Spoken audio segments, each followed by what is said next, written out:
segunda parte vamos a ver lo que es bradiarritmias, taquiarritmias y la parte de RCP, y tenemos un test al final. Ustedes se han dado cuenta que son de varias preguntas, que sería interesante desarrollarlas con el tiempo adecuado para que no quede ninguna duda. Esta parte de bradiarritmias y taquiarritmias tal vez se convierte en un tema un poquito cargado para dentro de la cardiología. Vamos a tratar de hacerlo lo más sencillo posible. Lo que les menciono es lo siguiente.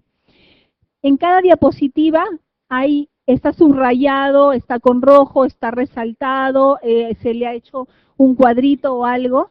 Entonces, esa es la parte importante que quiero que ustedes recuerden. El resto de cosas es información adicional que ustedes también deben de manejar como médicos, porque bueno, ahora que entren a la residencia se van a dar cuenta que no solamente hay que prepararse para el examen, sino también hay que tener conocimientos básicos para cuando estén con sus pacientes.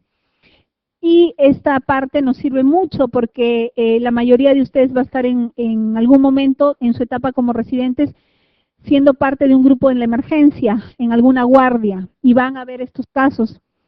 Y estos casos no son solamente del cardiólogo, es para manejo de todos como médicos. Entonces, por favor, hay cosas que están resaltadas, que están, les vuelvo a repetir, que están con rojo, están en círculo, en cuadrado. Eso es lo que hay que recordarnos para el examen. El resto es información adicional para ustedes, ¿ok? Muy bien, empezamos. Vamos a empezar con bradiarritmias. ¿Qué cosas son bradiarritmias? O a qué llamamos bradiarritmias o alteraciones de este tipo. Las bradiarritmias son una anomalía en la propagación del impulso eléctrico del corazón. ¿Y qué cosa es el impulso eléctrico del corazón? El corazón va a tener un marcapaso fisiológico, y el marcapaso fisiológico del corazón es el nodo sinusal. Este nodo sinusal tiene la propiedad del automatismo, o sea, no necesita un impulso externo para dar el impulso eléctrico, para originar impulso eléctrico.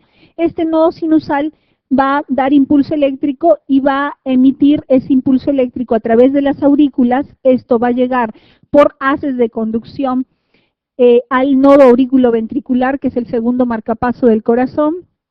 Cuando llega al nodo aurículo-ventricular, baja por el haz de His. Vean esta anatomía que va a ser importante recordarla más adelante para ver a qué nivel está la alteración. Haz de His, y luego este haz de His se va a dividir en dos ramas. La rama derecha, la rama izquierda del haz de His, y va a terminar en las fibras de Purkinje. Entonces, doctores, tenemos que el marcapaso del corazón fisiológico es el nodo sinusal. Del nodo sinusal no comanda, ¿quién toma su lugar? El nodo auriculoventricular. Si el nodo sinusal y el auriculoventricular están comprometidos, entonces vamos a tener otros marcapasos que pueden estar a nivel de las de His, a nivel de las ramas o a nivel de las fibras de Purkinje. Cuanto más abajo esté el marcapaso, las frecuencias son mucho menores.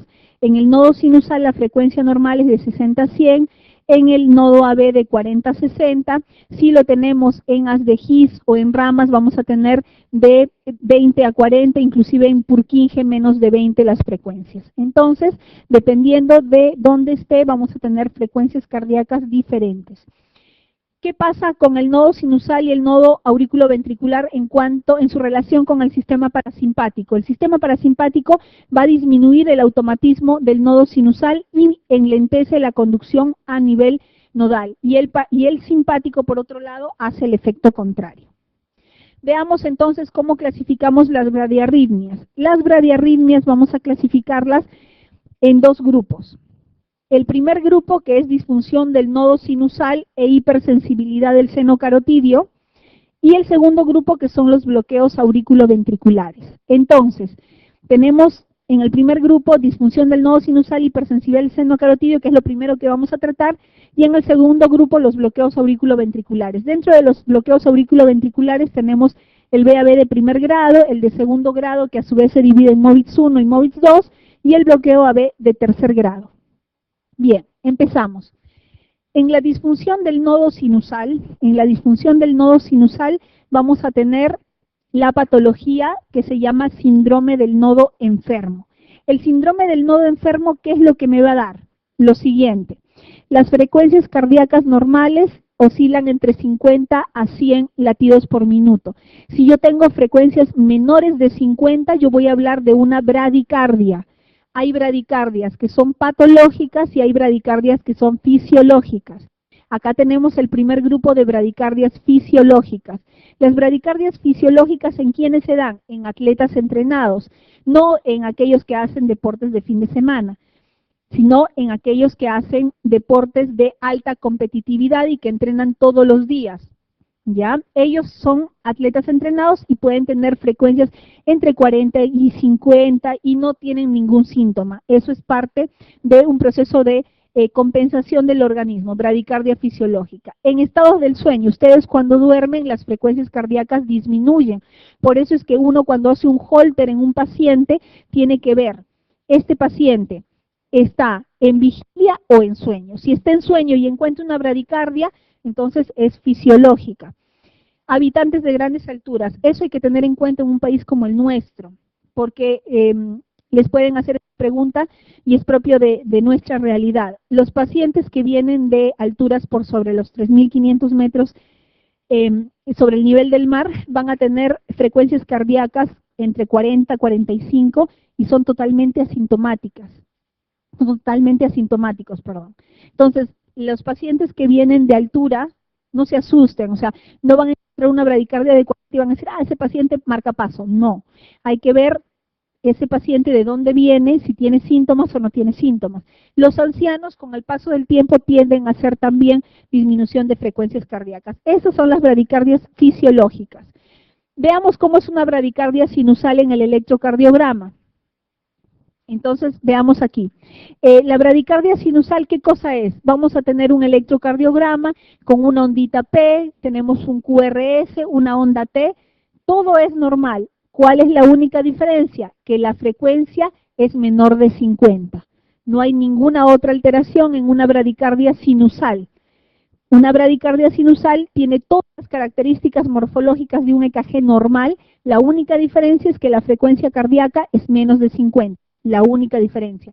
El segmento PR, cuánto vale el QRS, cuánto vale el QT, cómo está la onda T, todo es normal. La única diferencia es la distancia, la frecuencia cardíaca que está menos de 50. Muy bien.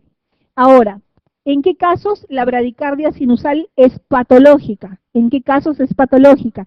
Cuando yo tengo isquemia del nodo sinusal. ¿Qué quiere decir isquemia del nodo sinusal?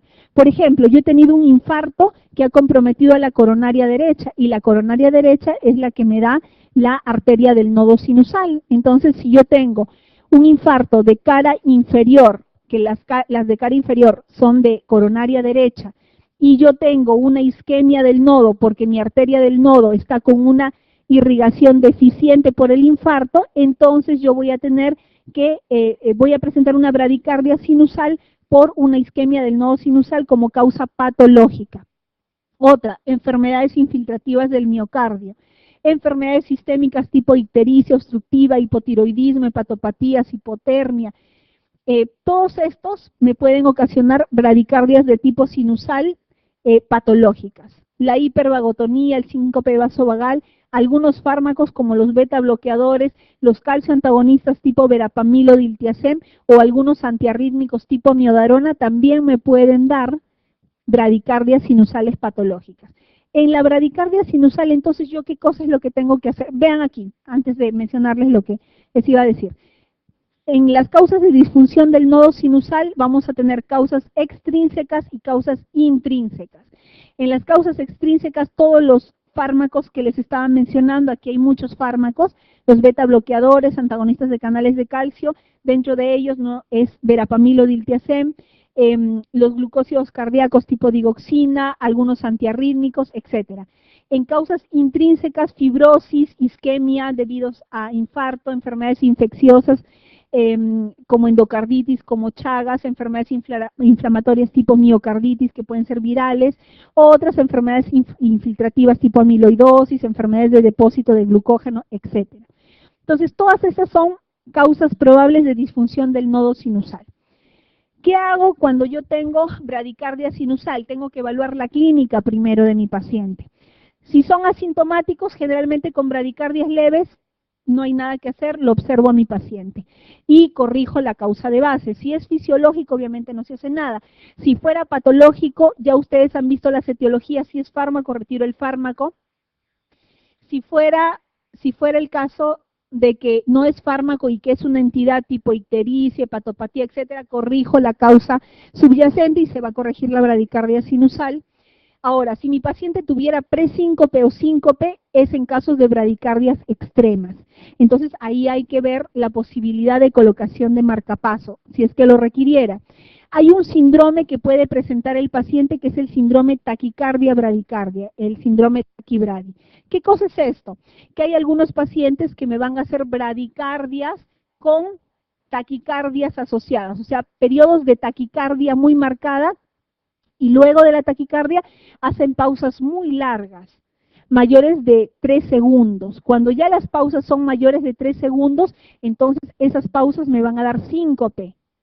Y si yo tengo un síndrome de taquicardia, bradicardia, con pausas mayores de 3 segundos, es una indicación para marcapaso. Es la indicación dentro de las bradicardias sinusales para colocación de marcapaso. ¿Por qué? Porque el paciente, ¿qué es lo que va a hacer? Va a hacer episodios de bradicardia, va a sentir palpitaciones y de pronto va a tener una pausa tan larga que va a tener signos de hipoperfusión y se va a desmayar. Entonces ese paciente va a estar haciendo siempre lo mismo. Taquicardias, pausas, desmayo. Taquicardias, pausas, desmayo. Este paciente necesita su marcapaso para mejorar la parte de la bradicardia. ¿Y qué hacemos con la taquicardia? Porque el marcapaso no me controla la taquicardia, ¿verdad? El marcapaso solo es para la bradicardia. ¿Qué haremos con la taquicardia? Con la taquicardia, una vez que ya tiene el marcapaso y que ya sé que la frecuencia está controlada por el marcapaso y que no va a bajar, lo programo a 60 y marcapaso, menos de 60 no va a bajar, entonces ya puedo tratar esta taquicardia con fármacos tipo beta bloqueadores. Entonces ahí tengo mi tratamiento de un síndrome de bradicardia-taquicardia, ¿ya? ¿Cuál es el típico de estos pacientes? ¿Cómo viene la clínica? Porque les va a venir preguntas, algunas han venido sobre este tema. Paciente de 60 años que llega refiriendo que presenta palpitaciones y de pronto síncope. En el electro se observa episodios de taquiarritmia con pausas prolongadas mayores de 3 segundos y bradicardia sinusal. Este es un síndrome de bradicardia-taquicardia. Tratamiento marcapaso. Muy bien. En disfunción del nodo sinusal, ¿cómo hago mi diagnóstico? Ya les he estado mencionando, hay que hacer un electrocardiograma, hay que hacer un Holter. ¿Qué cosa es el Holter, doctores? Así como les hablaba del mapa, que es el aparato que se coloca para medidas de presión arterial por 24 horas, el Holter es un aparato bastante similar, pero que va a tener electrodos y que lo voy a colocar también por 24 horas. ¿Cuál es la función del Holter? Monitorizarme durante 24 horas el electrocardiograma. Es como tomarle un electrocardiograma por 24 horas. ¿Cuál es la finalidad? Yo lo mando al paciente a la casa, vaya señor, con su Holter, haga sus actividades normales y ahí yo voy a ver si el paciente hace episodios de taquicardia, hace episodios de bradicardia, cómo es durante el sueño, cómo es en vigilia, cómo se comporta cuando hace ejercicio, porque hay algunos pacientes que durante el ejercicio, la frecuencia cardíaca, ¿cómo debería ser en el ejercicio? ¿Debería aumentar o disminuir? Aumentar, muy bien. ¿Qué pasa en algunos pacientes? Tienen insuficiencia cronotrópica, que es otro término que ya vamos a ver más adelante. ¿Qué es insuficiencia cronotrópica? Que el paciente hace ejercicio y la frecuencia cardíaca no se eleva. Y si no se eleva, va a tener síncopes por insuficiencia cronotrópica. O sea, su frecuencia cardíaca no se eleva en relación al ejercicio que pueda estar haciendo ese paciente. Y por eso puede tener síncopes. Entonces, para eso es el Holter y para eso es el electrocardiograma. En disfunción del nodo sinusal voy a tener bloqueos sinoauriculares de primer grado, de segundo grado y de tercer grado. Aquí les he colocado, esto es conocimiento de ustedes, no ha venido ninguna pregunta, pero lo vamos a pasar porque está en varios libros de residencia y sería interesante que lo conozcan. El bloqueo sinoauricular de primer grado es cuando la conducción, ustedes se acuerdan el gráfico, sale del nodo sinusal y baja por haces hasta el nodo auriculoventricular, ¿verdad? Muy bien, en el bloqueo sinoauricular de primer grado se prolonga la conducción del nodo sinusal al aurículo ventricular, o sea, debería de llegar en determinado tiempo y lo va a hacer en un tiempo un poco más lento.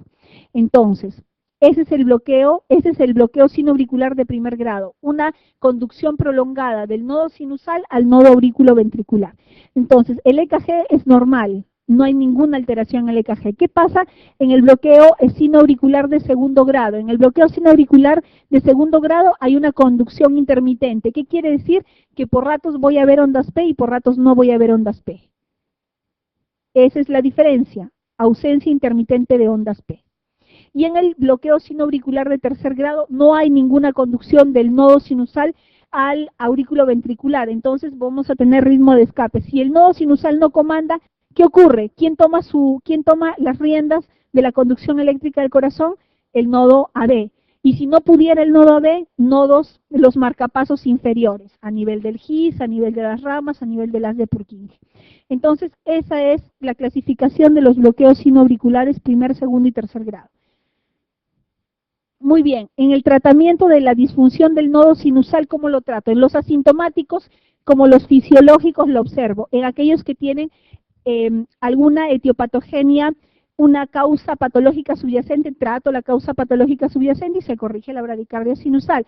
En aquellos que son sintomáticos, por ejemplo, el síndrome taquibradio, aquellos que son bradicárdicos sinusales y que me hacen síncopes o que son muy sintomáticos, en aquellos se coloca marcapaso definitivo. ¿Ya? Algo que hay que tener en cuenta y que no está aquí, que quiero que sí lo recuerden, es aquellos pacientes que tienen infarto de miocardio. Acuérdense, los infartos de miocardio que cursan con bradicardia sinusal son los infartos de cara inferior, que comprometen coronaria derecha. Esos infartos de cara inferior que comprometen coronaria derecha van a cursar con bradicardias. Estas bradicardias sinusales de los infartos son transitorias, no son permanentes. Los infartos de las isquemias son transitorias, o sea, pueden requerir marcapaso temporal, pero es muy raro que requieran marcapaso definitivo. Les vuelvo a repetir, las bradicardias sinusales secundarias a infarto agudo de miocardio, van a requerir marcapasos transitorios, mas no definitivos. ¿Por qué se dan las bradicardias sinusales secundarias a infartos?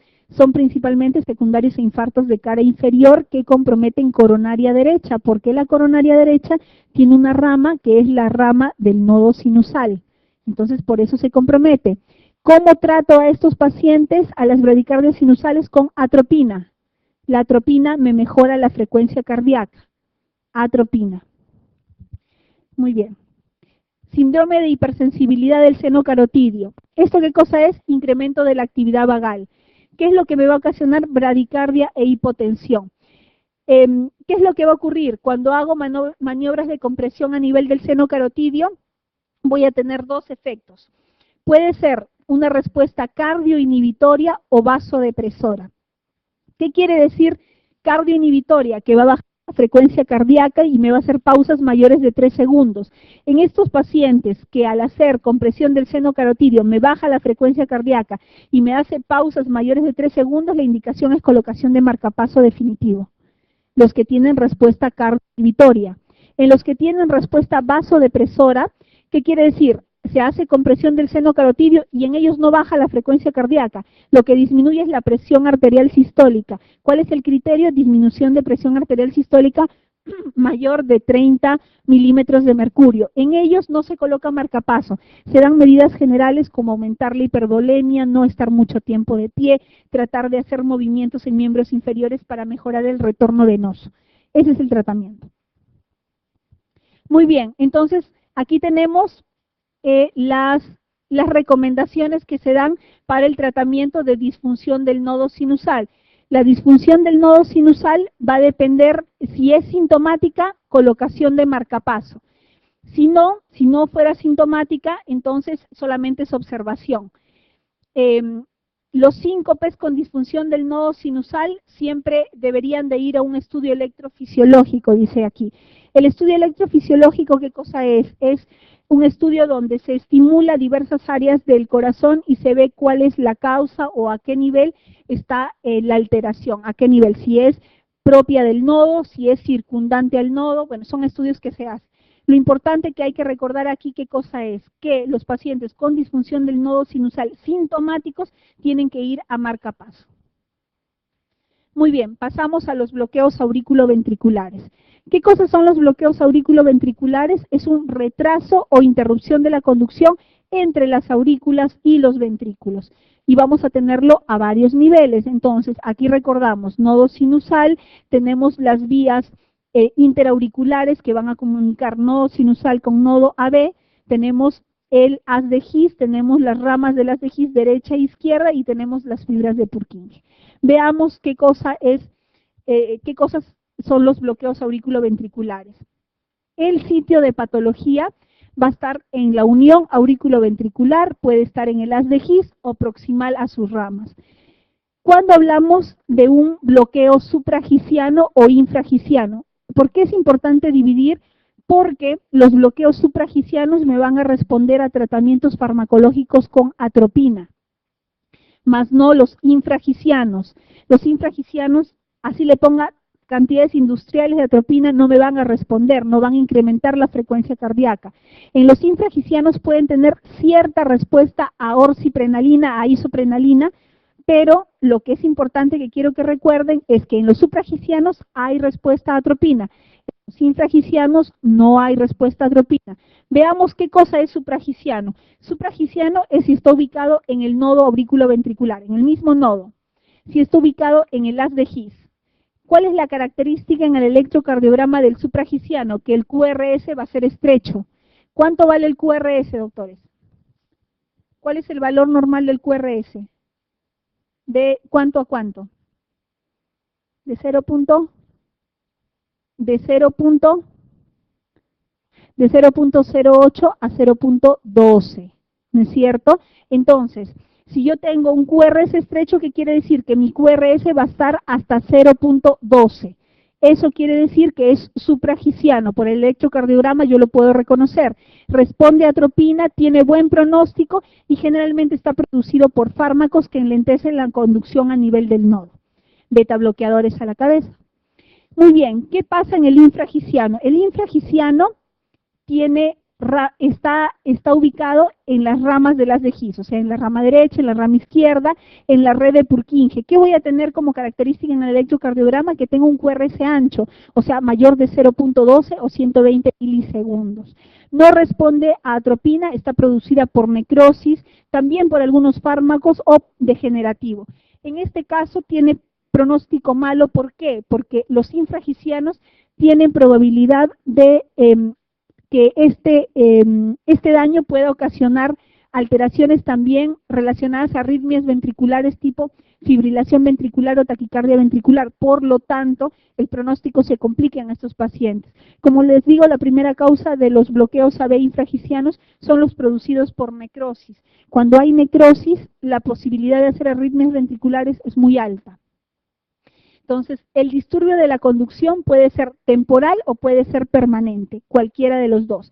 Si es temporal, va a requerir marcapaso temporal, si es permanente, un marcapaso definitivo. Los infartos de miocardio en las etapas agudas generalmente requieren marcapaso temporal, muy raro que requieran marcapaso permanente. Los que ya son por cambios degenerativos, generalmente ya requieren marcapaso permanente. Vamos a ver cuál es cuál. Entonces, la etiología de los bloqueos AB, tenemos incremento del tono vagal, fármacos, infecciones, enfermedades infiltrativas, tenemos pacientes con bloqueos AB congénitos, pacientes de nacimiento con bloqueos AB congénitos, y dentro de las enfermedades degenerativas tenemos la enfermedad de Lev, que es la fibrosis degenerativa del haz de His, y la enfermedad de Lenegre, que es la fibrosis degenerativa del His-Purkinje. Vean aquí todas las causas, obviamente no se van a aprender todas las causas, son muchas, pero hay que tener en cuenta que hay bloqueos AB congénitos, hay causas primarias como el Lenegre, Lev, hay causas secundarias como enfermedades inflamatorias tipo la miocarditis, la enfermedad de Chagas, que una de sus características es que te haga bloqueos AB, trastornos de conducción, puede ser también virus, la fiebre reumática aguda, las carditis también te dan bloqueos AB, y trastornos de tipo del colágeno, trastornos tipo de depósito, todas esas también te pueden dar bloqueos AB. Muy bien, entonces, los bloqueos AB los vamos a dividir de primer grado, segundo grado y tercer grado. MOVITS 1, el segundo grado se divide en MOVITS 1 y en MOVITS 2. Veamos. ¿Cuándo es un bloqueo AB de primer grado? A ver si me van siguiendo, esto se va a desarrollar bastante sencillo. El bloqueo AB de primer grado es lo siguiente. Nosotros tenemos que el segmento PR, donde empieza la P y donde inicia la R, ¿cuánto debe de ser? Lo normal. ¿Cuál es el valor? Porque primero para hablar de bloqueo AB de primer grado, nosotros tenemos que saber cuáles son los valores normales, si no, no entendemos. ¿Cuál es el valor normal del PR? De 0,12 a 0,20, muy bien. El valor normal del PR es de 0,12 a 0,20. ¿Qué pasa en el bloqueo AB de primer grado? El bloqueo AB de primer grado no es otra cosa que el incremento del PR. Va a valer más de 0,20. Eso es el bloqueo AB de primer grado, que el PR es mayor de 0,20. Pero, ojo, ¿cuál es la característica? Que todos se miden igual. O sea, si este vale 0,23, este 0,23, este 0,23, este 0,23 y todos valen 0,23. No hay ninguna diferencia entre los PRs. Todos los PRs tienen el mismo tamaño. Entonces, incremento del PR es constante. Quiere decir que hay un incremento del valor del PR, pero la característica es que es constante. Siempre va a valer igual. Los PRs valen igual. ¿Ya? Porque eso va a hacer una diferencia con otro de los bloqueos que vamos a ver más adelante. No olvidarse, bloqueo AB de primer grado, incremento del PR, pero constante. Todos los PRs van a valer más de 0,20, pero los valores son constantes y se repiten en todos los PRs de manera similar. Otra característica, todas las P's conducen. Todas las P's conducen, ¿qué quiere decir? Que todas las P's van a tener un QRS luego de ellas. Todas las P's un QRS luego de ellas. Todas las P's. Otra característica es que el bloqueo AB de primer grado, la alteración está a nivel del nodo auriculoventricular. O sea, es supragiciano, ¿verdad? Supragiciano, a nivel del nodo auriculoventricular. Muy bien. Vean aquí, este es un bloqueo AB de primer grado. El primero no es la onda P, el primero es el T. El segundo es la onda P. Vean acá, PR. Vean aquí otro PR. Si nosotros nos echamos a medir cada uno de los PRs en todas las derivadas, todos van a valer. Supongamos que este valga, a ver, tiene 5, 10, supongamos que valga 0,28. Vamos a ponerle al azar. Si medimos acá 0,28, acá vamos a medir 0,28, acá 0,28, acá 0,28 y en todas las derivadas 0,28. Porque el bloqueo AB de primer grado es un incremento del PR mayor de 0,20, pero es constante en todas las derivadas. Bien, entonces, ese es el bloqueo AB de primer grado. Entonces, ¿cuál es el tratamiento del bloqueo AB de primer grado? Observación. Lo observamos al paciente. ¿Puede asociarse a algunas patologías? Sí. Rara vez requiere tratamiento. Es muy raro que le des tratamiento a un bloqueo AB de primer grado. Simplemente lo observas. ¿Algunos podrían degenerar un bloqueo AB de segundo grado? Sí. Es rarísimo, muy, muy raro. Los bloqueos AB de primer grado generalmente son en pacientes vagotónicos, en algunas patologías tipo sepsis, pero remiten. Entonces, solamente hay que observar ese paciente. Muy bien, acabamos bloqueo AB de primer grado. Vamos al bloqueo AB de segundo grado. En el segundo grado, como ustedes saben, lo podemos dividir en dos, en el MOVITS 1 y en el MOVITS 2. El MOVITS 1 también se llama fenómeno de Wenckebach. Así también se llama. O sea, cuando les hablen de fenómeno de Wenckebach, le están hablando de un BAB de segundo grado MOVITS 1. Ese es un fenómeno de Wenckebach. Muy bien. ¿Qué cosa es el fenómeno de Wenckebach o MOVITS 1? El fenómeno de Wenckebach o MOVITS 1 es lo siguiente. Por favor, presten atención. Para no confundirnos con el que viene. El MOVITS 1, ¿qué cosa dice? Que vamos a tener un PR, van a ser ciclos. ¿Cómo va a empezar el ciclo? El ciclo va a decir un PR que se va alargando progresivamente. O sea, si este PR valía 0,20, este va a valer 0,24, este 0,28, y luego va a haber una P que no va a conducir. ¿Qué quiere decir P que no conduce? Que no va a tener un QRS luego de ella. ¿Cómo me doy cuenta que esta P no conduce? Porque vean, acá hay una P, hay un espacio y acá hay otra P y recién esta P conduce. Entonces, esta P no conduce. Y empezamos otra vez el siglo. 0,20, 0,24, 0,28, P que no conduce. 0,20, 0,24, 0,28, P que no conduce. O sea, son ciclos. Son ciclos que se van a ir repitiendo en mi electrocardiograma. Esto es un MOVITS 1 o fenómeno de Wenckebach. Quiere decir una prolongación del intervalo PR que va aumentando progresivamente hasta que una P va a dejar de conducir. Pueden ser 3 P's que conducen, una que no conduce, pueden ser 4 P's que conducen, una que no conduce, pueden ser 2 que conducen, una que no conduce, eso es variable. Puede ser de repente los ciclos 3-1, 4-1, o pueden variar 2-1, 3-1, 4-1, 5-1, otra vez 2-1, o sea, puede ser variable o puede ser constante, eso es independiente. Lo importante es que va a haber siempre va a haber un PR que se va prolongando progresivamente hasta que va a haber una P que va a dejar de conducir. Eso es lo importante que se acuerden. Entonces, prolongación del intervalo PR hasta una P que no conduce. Los complejos QRS son de morfología normal, o sea, los complejos QRS no van a tener ninguna alteración. El ritmo es irregular. ¿Por qué va a ser irregular? Porque vean aquí, esta distancia entre R y R se va a ver alterada cuando deja de conducir esta P. Vean, entonces vamos a tener un intervalo RR que no va a ser regular, va a ser irregular, por lo tanto el ritmo que yo voy a escuchar en pulso o escuchar latidos cardíacos va a ser irregular. ¿Dónde está el fallo aquí? El fallo también va a estar a nivel del nodo AB, o sea, va a ser supragiciano. Muy bien, este es el MOVITS 1. ¿Cómo es el MOVITS 2? El MOVITS 2, a diferencia del 1, ¿qué va a ocurrir aquí? Voy a tener PRs constantes, o sea, normal. PRs constantes, el intervalo PR va a ser constante hasta que de pronto una P, así de manera abrupta, súbita, deja de conducir. Vean aquí, tengo mi P, QRS, tengo P, QRS, tengo P, QRS, tengo una P y ya no hay QRS, y acá vuelve a aparecer otra P, QRS, P, QRS, P, QRS, y por aquí probablemente otra vez una P deje de conducir. Esa es la diferencia con el MOVITS 1. El MOVITS 1, el PR se va alargando hasta que una P deja de conducir. En este no, todas las PR son constantes, todos los PR son constantes hasta que de pronto, de manera súbita, una P, una onda P, deja de conducir. Esa es la diferencia entre el MOVITS 1 y el MOVITS 2. Entonces, el MOVITS 2, el intervalo PR es constante hasta que una P no conduce. ¿Dónde está el problema aquí? El problema está a nivel del haz de His y del sistema de Purkinje. Entonces, ¿esto será supra o infragiciano? Infragiciano. ¿Responderá atropina? No. Muy bien. ¿Qué pronóstico tendrá? ¿Bueno o malo? Malo. Los infragicianos tienen mal pronóstico. Puede ser fijo o variable también, dependiendo de cada cuántas P's deja de conducir esto. O sea, si es 1, 2 y la tercera no conduce, si es constante, si todas son 1, 2, 3-1, si es 2-1, eso es independiente.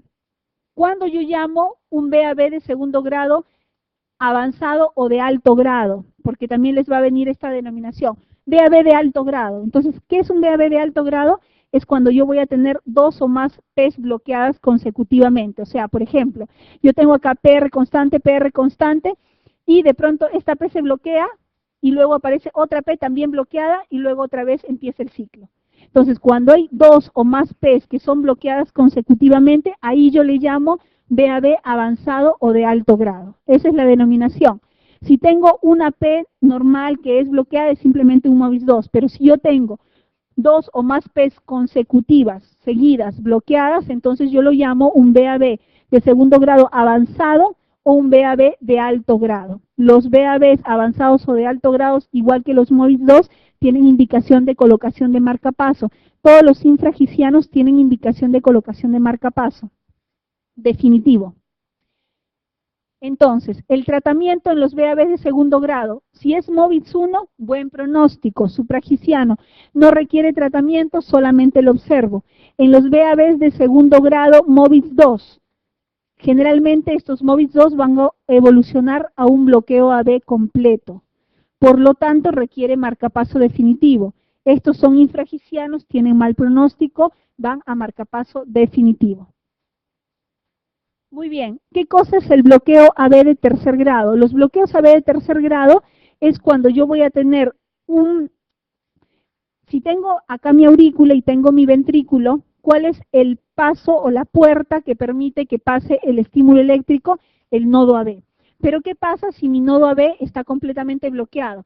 Entonces va a haber contracción por un lado de las aurículas y por otro lado de los ventrículos, y el pasaje del estímulo eléctrico no se va a dar. No va a haber pasaje de estímulo eléctrico de aurículas a ventrículos. Esto es el bloqueo AB de tercer grado. Tengo una puerta cerrada a nivel del nodo y no me permite que ese estímulo eléctrico que baja de aurícula vaya a ventrículo. Entonces las aurículas se contraen por su lado y por el lado del ventrículo toma cualquier marcapaso y se contrae también por su lado. Ese es un bloqueo AB de tercer grado. Por eso es una disociación aurículo-ventricular. Cada uno late, cada uno se contrae de manera no concordante, sino cada uno se contrae de manera independiente. Entonces hay una disociación entre aurículas y ventrículos. Vean aquí tienen un QRS bastante ancho, un ritmo de escape que se le llama, y vean aquí las P's, ninguna conduce, ninguna está conduciendo, ninguna tiene un QRS, inclusive hay P's que pueden estar dentro del QRS porque están totalmente disociadas. La frecuencia va a ser mayor en las P's que en los complejos QRS. ¿Por qué? Porque la frecuencia del nodo sinusal es mayor, de 60 a 100. En cambio, la frecuencia de los marcapasos ventriculares siempre va a ser menor. Por eso la frecuencia entre las P's va a ser mucho mayor que la frecuencia que yo voy a tener entre los complejos QRS. Es básicamente por el marcapaso que está mandando. La morfología del QRS, ¿cómo yo me doy cuenta si es el bloqueo AB es supragiciano o es infragiciano? Si es nodal, si el marcapaso que está comandando el ventrículo es nodal, entonces yo lo llamo supragiciano. ¿Y cómo me doy cuenta? Porque la frecuencia va a estar entre 40 y 60 latidos por minuto y el QRS va a ser estrecho, o sea, un QRS hasta 0.12 segundos. En cambio, si es infragiciano o infranodal, o sea, está a nivel de las ramas de las de His o de las fibras de Purkinje, yo voy a tener frecuencias entre 20 y 40 latidos por minuto y un QRS ancho, Entonces, ahí yo me doy cuenta si el bloqueo AB de tercer grado es a nivel supragiciano, es a nivel infragiciano. Si es supragiciano o es nodal, me puede responder a la atropina todavía. Entonces, yo puedo dejar indicado colocarle atropina si la frecuencia baja de tanto. Pero si es infragiciano, es infranodal y yo tengo un QRS ancho con frecuencias entre 20 y 40, ponerle atropina está de más. Bloqueo de tercer grado. Vean aquí, estas P's, las ondas P's, están disparando por su lado y los QRS también salen por su lado. Muy bien, el tratamiento del bloqueo AB de tercer grado, marcapaso. Bloqueo AB de tercer grado, MOVIS 1, MOVIS 2, y tercer grado, en caso sintomático le podemos colocar marcapaso. El MOVIS 1 es bastante raro que requiera marcapaso. Los que requieren marcapaso son los bloqueos AB de segundo grado y los de tercer grado. En el MOVIS 1 se observa, si el MOVIS 1 degenerara a MOVIS 2, lo cual es bastante raro, se le colocará marcapaso. En otro caso, solamente observación. Muy bien, bloqueos de rama. Este es un tema bastante rápido que se hace. Los bloqueos de rama es un... ¿Qué nos va a denotar los bloqueos de rama? Va a haber un stop a nivel ya sea del bloqueo de la rama izquierda o de la rama derecha de las de His. Acordarse que la rama izquierda tiene dos haces, un haz posterior y un haz anterior. La rama izquierda de las de His tiene dos haces, uno posterior y uno anterior. Y la rama derecha tiene un único haz. Entonces veamos qué ocurre. La rama común de las de His, que es esta de aquí, la rama común de las de His, acá tenemos el nodo AB, acá está la parte de la aurícula, acá está parte de los ventrículos y acá tenemos el pasaje entre aurículo y ventrículo. Entonces, la rama común de las de His o el haz de His se va a dividir en dos ramas. Vamos a tener una rama derecha y vamos a tener una rama izquierda.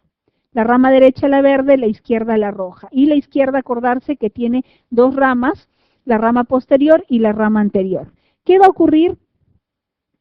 Este es un estímulo eléctrico normal. Sale del nodo AB, baja por el haz de His y se divide en la rama derecha y en los haces de la rama izquierda. Entonces, ¿qué me va a dar? En el electrocardiograma a nivel de B1, B2 me da una morfología normal sin muesca sin melladura. ¿Qué pasa en el bloqueo de rama derecha? En el bloqueo de rama derecha va a haber un stop a este nivel, a nivel de la rama derecha. Entonces, ¿cómo va a pasar el estímulo? El estímulo va a pasar del nodo AB, haz de His, pasa a los haces de la rama izquierda, al posterior y al anterior, y de ahí recién se va a conducir a la rama. Eso es lo que ocurre en el bloqueo en el bloqueo de rama derecha. Entonces, ¿qué es lo que vamos a tener en el bloqueo de rama derecha? Vamos a tener esta morfología en el electrocardiograma. La morfología del electrocardiograma que vamos a tener es R, R', no se olviden, R, R' en B1, B2, R, R' en B1, B2, que es la característica para que ustedes identifiquen a un bloqueo de rama derecha. Entonces, en los bloqueos de rama derecha vamos a tener un stop a nivel de la rama derecha, va a bajar el estímulo, va a ir primero a la rama izquierda y de ahí recién se va a pasar a la derecha. ¿Qué pasa en el bloqueo de rama izquierda? Vean aquí, en el bloqueo de rama izquierda lo que vamos a tener es que el stop está a nivel de los dos haces, anterior y posterior. Entonces, ¿cómo va a bajar el estímulo? Del nodo hacia la rama derecha, y de ahí de la rama derecha recién se va a conducir a la izquierda. Entonces, ¿qué voy a tener aquí en el bloqueo de rama izquierda? Voy a tener el patrón RR', pero en B5, B6. Acuérdense, B1, B2 de cara derecha, B5, B6 de cara izquierda. Entonces, en los bloqueos de rama voy a tener esta melladura RR' en B1, B2, y en los de rama izquierda RR' en B5, B6. Eso es básicamente bloqueos de rama. Que los bloqueos de rama necesiten marcapaso, no lo requieren, al menos que se acompañen de bloqueos bifasciculares o trifasciculares. ¿Qué quiere decir eso? Que tengan hemibloqueos asociados, lo cual tampoco no es muy frecuente. Vean aquí, bloqueo completo de rama derecha, una muesca RR' en B1, B2. Bloqueo de rama izquierda, vean esa muesca en B5, B6. Aquí en taquiarritmias vamos a ver las taquiarritmias más frecuentes.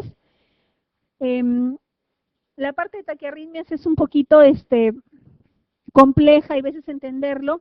Igual les sugiero, por favor, fijen los conceptos que están remarcados. Lo demás es información adicional. Vamos a ver. Dentro de las taquiarritmias vamos a tener algunas que son de la parte auricular, de la parte de las aurículas, o son supraventriculares, también si se las quiere llamar, otras que son taquiarritmias ventriculares, y vamos a tener toda una clasificación, un mecanismo y una localización. Como les digo, algunas se localizan a nivel del nodo sinoauricular, otras son de aurículas, otras son de la unión aurículo-ventricular, y otras son de ventrículos y de las fibras de Purkinje. Entonces, doctores, ¿cómo clasificamos nuestras taquiarritmias? Podemos clasificarlos como una taquicardia sinusal, si está a nivel del nodo sinusal. Podemos clasificarlos como extrasístoles, que son las arritmias más frecuentes, les voy diciendo. Tanto las supraventriculares como las ventriculares se encuentran en más del 60% de los pacientes adultos.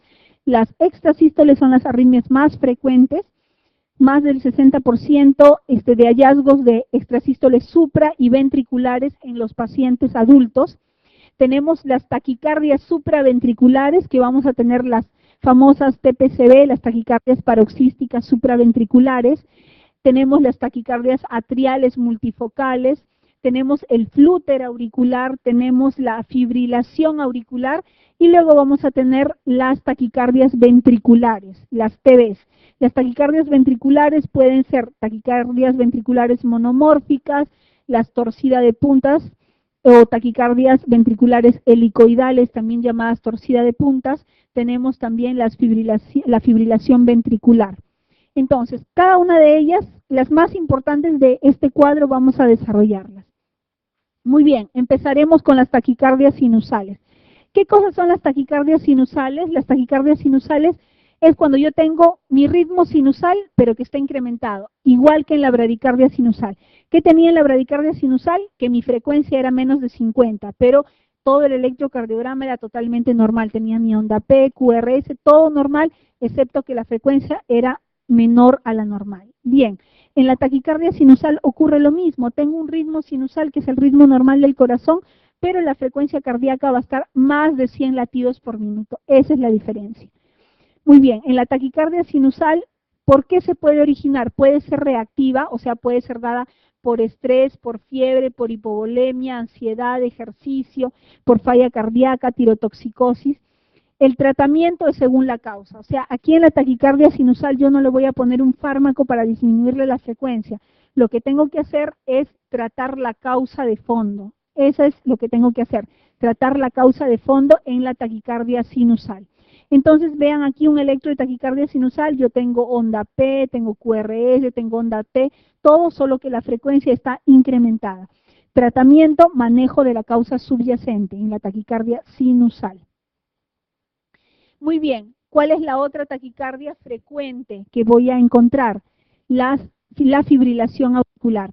Aquí en la fibrilación auricular son varias diapositivas porque la fibrilación auricular es un tema muy importante por todas las secuelas que nos puede dejar. Es la arritmia más frecuente luego de las extrasístoles. ¿Qué les dije? Que la arritmia más frecuente son las extrasístoles supra y ventriculares. La segunda arritmia más frecuente es la fibrilación auricular. La segunda arritmia más frecuente es fibrilación auricular. ¿Cuál es la etiología de la fibrilación auricular? ¿Qué etiología tiene? Puede ser por estrés, postquirúrgica, por intoxicación alcohólica, que es generalmente las palpitaciones que vienen luego del fin de semana en personas jóvenes, el hipertiroidismo, las valvulopatías. ¿Qué valvulopatía me causará fibrilación auricular? ¿Qué valvulopatía será? A ver, la fibrilación auricular es compromiso de aurícula derecha o izquierda principalmente. Ajá, ¿no se acuerdan de pegado? ¿Qué pasó? Fibrilación auricular es básicamente compromiso de aurícula izquierda, doctores, izquierda. Y si es izquierda, ¿qué valvulopatía estará allí comprometido envuelta? ¿Mm? Claro, la valvulopatía mitral, principalmente la estenosis mitral. ¿Por qué? Porque las estenosis y las insuficiencias mitrales que me van a dar dilatación de aurícula izquierda. Y una de las causas de la fibrilación auricular en valvulopatía es la gran dilatación de la aurícula izquierda con pérdida de su función contráctil. Entonces, eso es lo que voy a tener en valvulopatías. Otra causa es la cardiopatía hipertensiva. La hipertensión arterial es la primera causa de fibrilación auricular. La hipertensión arterial es la primera causa de fibrilación auricular. ¿Qué clínica voy a tener en los pacientes con fibrilación auricular? Voy a tener la clínica dependiendo de la respuesta ventricular. ¿Qué quiere decir respuesta ventricular? Si yo voy a clasificar a mi fibrilación auricular de tres maneras. Fibrilación auricular con respuesta ventricular controlada, cuando yo voy a tener frecuencias entre 50 y 100. Respuesta ventricular controlada, 50 y 100. Si yo tengo frecuencias cardíacas mayores de 100, voy a decir fibrilación auricular con respuesta ventricular alta, la famosa FARVA. Fibrilación auricular con respuesta ventricular alta. ¿Qué pasa si yo tengo frecuencias cardíacas menores de 50? Entonces yo voy a tener mi FARV-C, fibrilación auricular con respuesta ventricular, baja, con respuesta ventricular baja, FARV-D, con respuesta ventricular baja.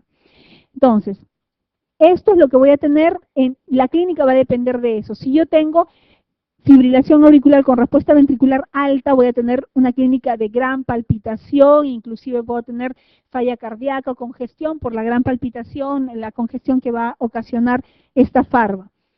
Puede haber en algunos casos pausas tras la fibrilación auricular que me puede dar síncope o presíncope. Lo que más tememos en la fibrilación auricular es la tromboembolia sistémica.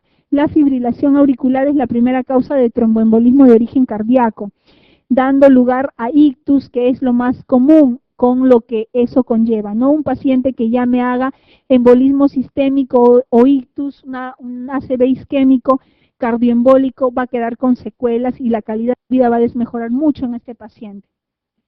Puedo tener síntomas de disminución de gasto cardíaco, hipoperfusión. Si yo manejo en la fibrilación auricular frecuencias de casi 200, el gasto cardíaco va a estar sumamente disminuido, por lo tanto, si está sumamente disminuido, entonces yo voy a tener signos de hipoperfusión, de disminución de gasto cardíaco. Taquimiocardiopatía también se puede dar. ¿Qué cosa? ¿A qué se refiere taquimiocardiopatía? Si yo tengo fibrilaciones auriculares con respuestas altas por mucho tiempo, el corazón se puede dilatar, puede bajar la fracción de eyección secundaria a esta arritmia.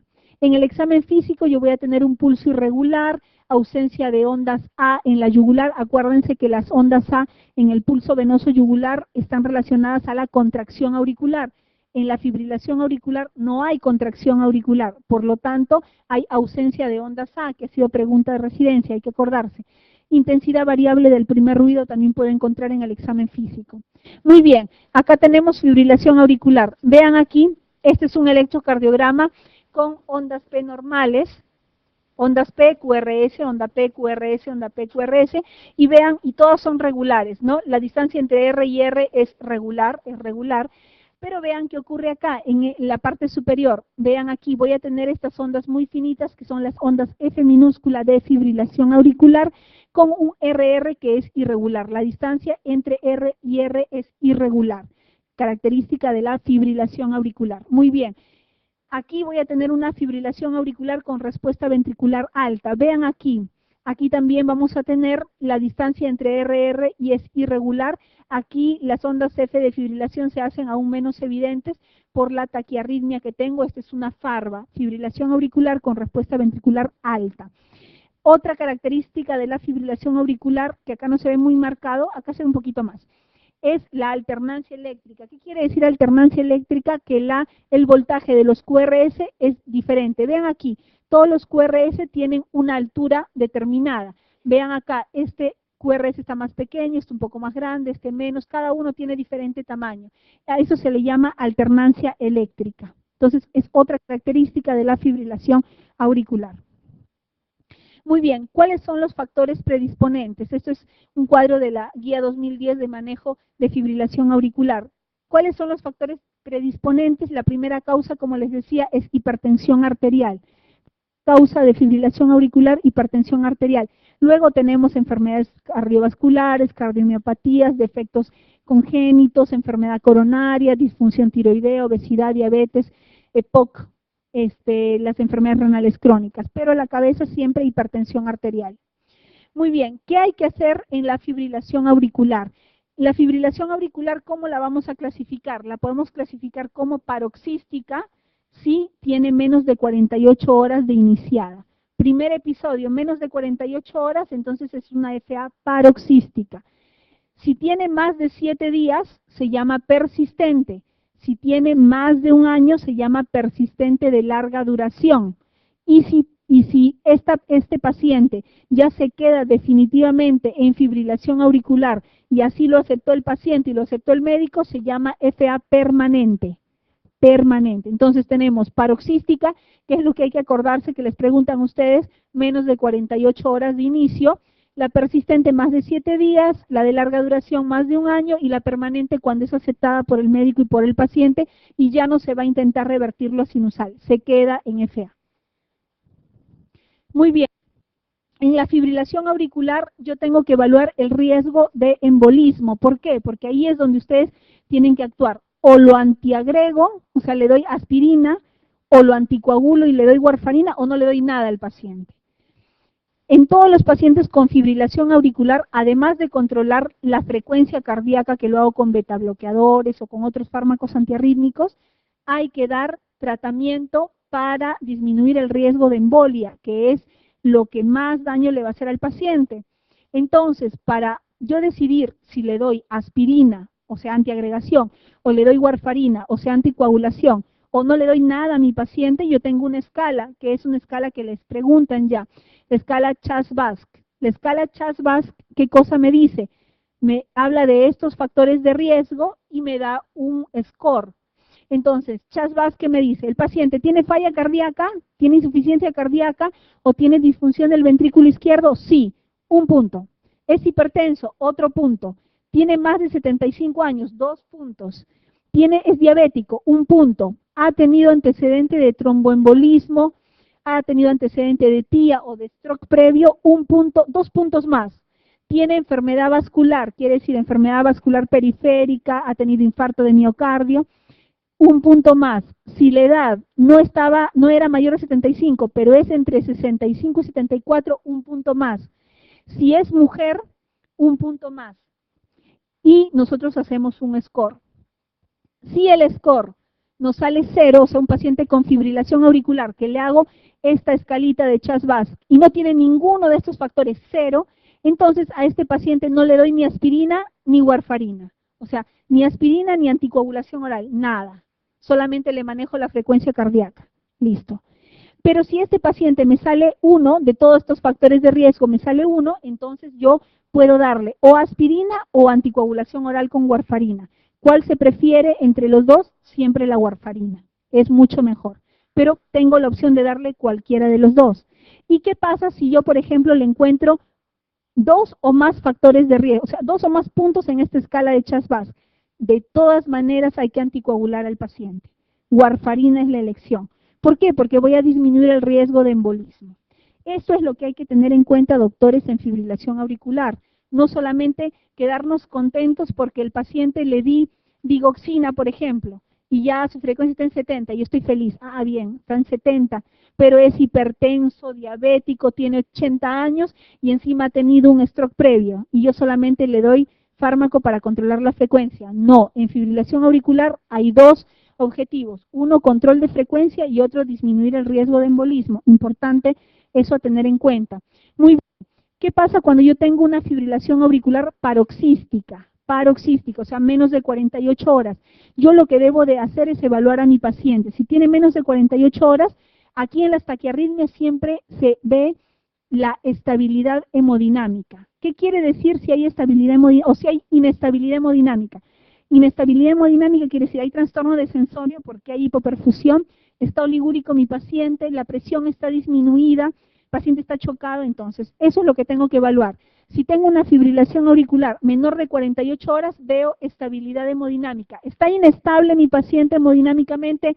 No. Entonces yo veo, no está con inestabilidad hemodinámica, o sea, está lúcido, no está oligúrico, su presión está normal, perfecto. No hay dolor torácico, muy bien. Entonces en este paciente yo me pongo a buscar. ¿Tiene cardiopatía estructural? O sea, el paciente es un paciente con insuficiencia cardíaca, tiene cardiopatía hipertensiva, es un paciente con antecedente de infarto de miocardio. ¿Qué tiene el paciente? Si yo le encuentro cardiopatía estructural, sí, entonces hago mi cardioversión con amiodarona. Utilizo amiodarona endovenoso para regresarlo a ritmo sinusal. Acuérdense que los pacientes con fibrilación auricular no deben de quedar en fibrilación auricular, deberían de regresar a ritmo sinusal, que es el ritmo fisiológico del paciente. Eso es la indicación cuando tenemos una FA de comienzo reciente paroxística menor de 48 horas. Hay que regresarlo al sinusal, pero para eso tenemos que decidir cómo lo vamos a regresar a sinusal. Entonces, repitiendo, si está estable hemodinámicamente, yo veo si tiene cardiopatía estructural. Si tiene cardiopatía estructural, o sea, infarto, el corazón está grande, dilatado, baja fracción de eyección, etcétera, yo utilizo amiodarona endovenosa. Pero si no es así, si el corazón es un corazón sano, totalmente sano, no tiene ningún factor de riesgo, entonces yo puedo utilizar propafenona, ibutilide o flecainide. Aquí en el Perú, ninguno de estos endovenoso tenemos. Utilizamos amiodarona en todos los casos. Pero esto para que sepan diferenciarlo, ¿no? Entonces, si tenemos ahora un paciente con inestabilidad hemodinámica, llega a la emergencia, paciente hipotenso, sudoroso, frío, con trastorno del sensorio, ese paciente está con inestabilidad hemodinámica. A ese paciente no me voy a echar a buscar, bueno, tiene cardiopatía estructural, será hipertenso, me voy a poner a filosofar, no, de frente. Inestabilidad hemodinámica sí, cardiovierto eléctricamente, cardioversión eléctrica, y lo llevo a ritmo sinusal. Entonces, esa es la indicación en los pacientes fibriladores con comienzo reciente menor de 48 horas.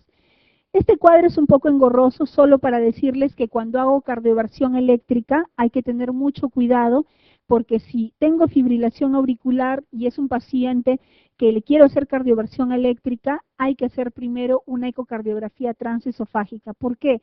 Porque los pacientes con fibrilación auricular van a tener probabilidad de hacer trombos, ¿recuerdan?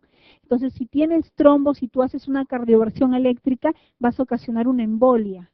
Entonces, se hace una ET, una ecocardiografía transesofágica, se ve si hay trombos. Si no hay trombos, cardioversión eléctrica sin dudarlo.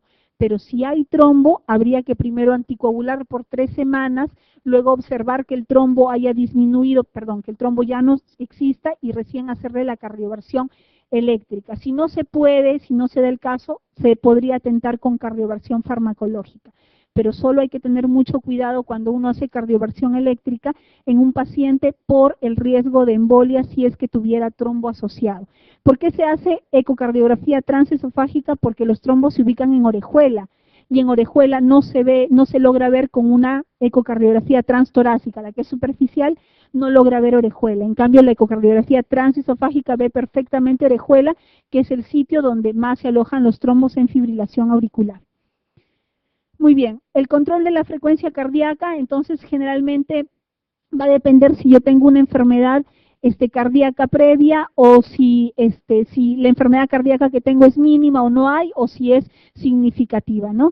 Si yo tengo enfermedad cardíaca significativa, por ejemplo, es un paciente con hipertensión arterial, con hipertrofia, puedo utilizar dronedarona o amiodarona. Si es un paciente con enfermedad coronaria, puedo utilizar también dronedarona, sotalol o amiodarona. Si es un paciente con falla cardíaca, puedo utilizar dronedarona, amiodarona. Entonces, generalmente la amiodarona es el medicamento de elección para el control de frecuencia cardíaca en casi todos los pacientes. Muy bien, eso en cuanto a fibrilación auricular. Ahora, cómo podemos manejar además del control de frecuencia cardíaca, disminuir el riesgo de embolismo? La fibrilación auricular se ha visto que se puede hacer mediante ablación a nivel de las venas pulmonares. Haciendo ablación a nivel de las venas pulmonares, que ya se hace por estudios electrofisiológicos, se logra sacar al paciente de fibrilación y regresarlo a ritmo sinusal, que es una de las técnicas modernas en la electrofisiología actual, que también se puede utilizar. Entonces, eso es para fibrilación auricular. Muy bien.